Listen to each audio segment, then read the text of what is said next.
Happy Halloween, fellow historians. It is me, the Forgotten Historian.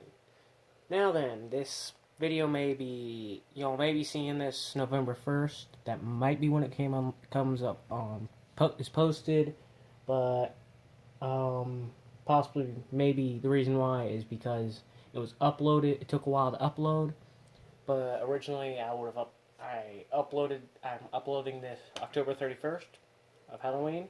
It is called The Shadow Brigade. It's a short story I made, like I said. The Shadow Brigade, like I said again, short story that I made. It's two parts. One's a letter and one's a journal. Not in that order. It's actually in the order of journal and letter. Happening around the ending months of the American Civil War, right after the Battle of Aiken. Battle of Aiken happened in South Carolina, South Carolina, on February 11th.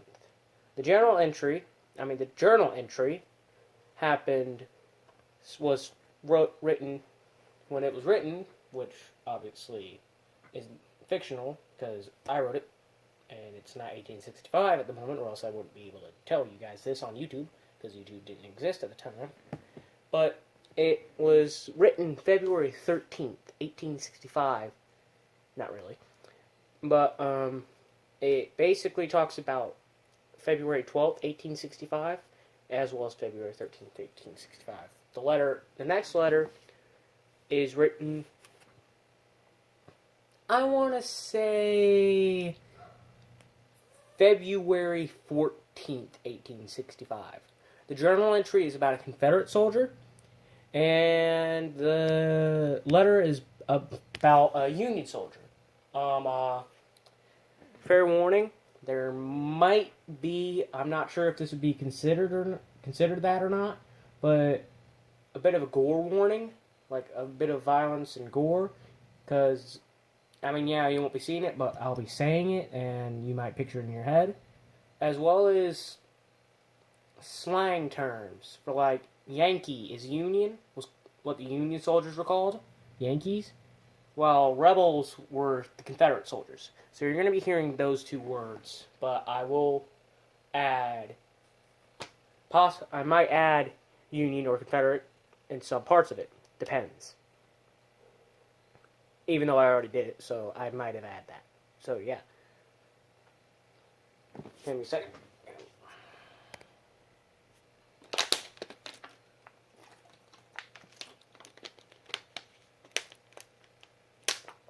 Sorry about that, got thirsty. Alrighty. Here we go. The Shadow Brigade Journal. February 13th, 1865. Yesterday we were going to ambush the Union Yankees at the creek. When we arrived, we got into position.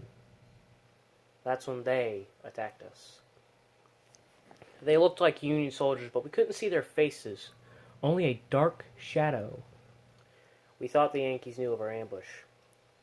The captain ordered us to fire, but we already had mass casualties when we returned fire. When they reloaded their muskets, they did so with supernatural speed. Soon, they stopped firing, after we had only a few men left. They fixed their bayonets and began to charge. We all knew we needed to hightail it out of there. It was already too late. They had reached us and began to slaughter us. I got down and hid among the dead. They spoke in a language that seemed to have the English language backwards. Eventually, they fell into formation, but then what looked like two officers drove up a wounded soldier from my regiment. One began cutting off chunks of his flesh with a saber and handed the pieces to the other officer, who distributed the pieces among the group, all while the soldiers screamed in pain.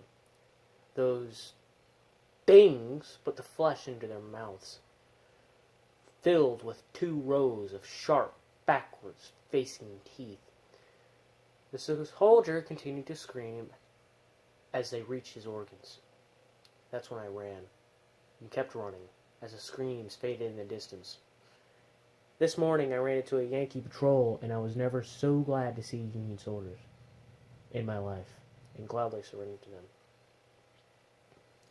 But I swear, I still see that brigade in the distance.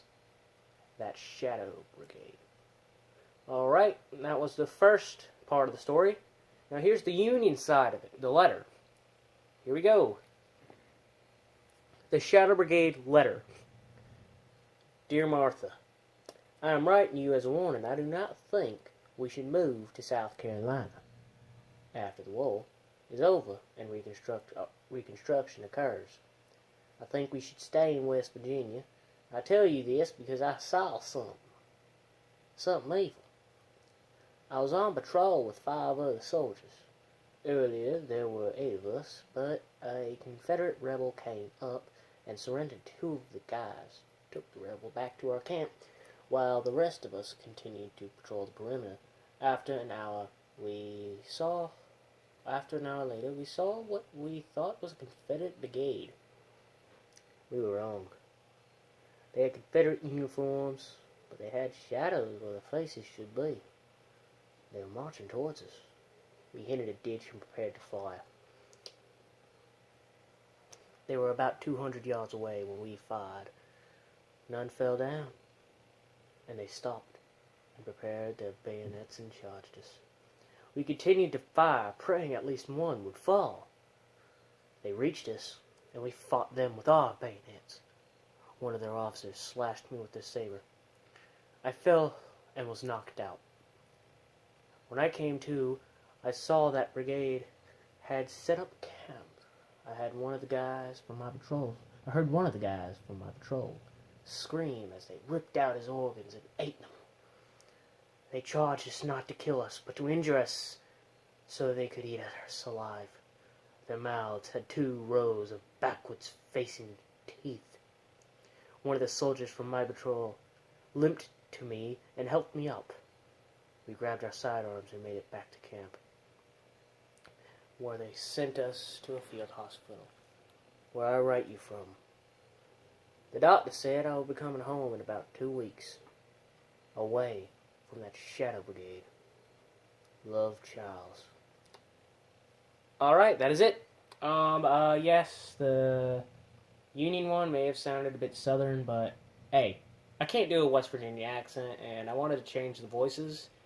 Use the Confederate soldier as my normal voice because I live in the South, and couldn't fit. Like I said, I can't do a I don't know what if people from West Virginia have an accent. So yeah. Quick interesting fact. Well, a couple interesting facts. Comment in the.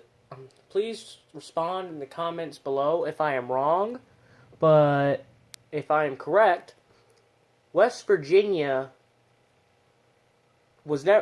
didn't exist until 1863, when Virginia wanted to secede from the Union and join the Confederacy.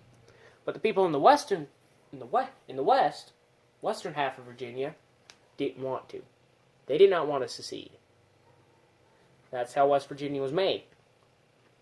In 1863, if I'm correct. I'm not sure. Please correct me in the comments if I am wrong. Now, the Battle of Aiken was, I guess you could say, part of a major campaign called the March to the Sea, which was led by General William T. Sherman. Union General, to be exact, who started marching from Georgia, Atlanta, Georgia, if I'm correct, all the way up to the Carolinas. He burned basically everything. Now, yeah. They even fired upon Columbia, South Carolina. And, yeah.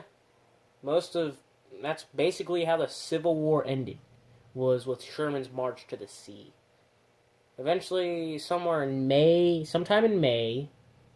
1865, the Civil War would end with General Lee surrendering to General Grant in a courthouse in Virginia.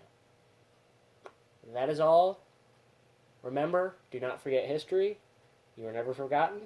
Neither am I. And please, subscribe, like, comment, possibly even comment. And, yeah. Happy Halloween. And that is all. Good time. Have a good time. And good day.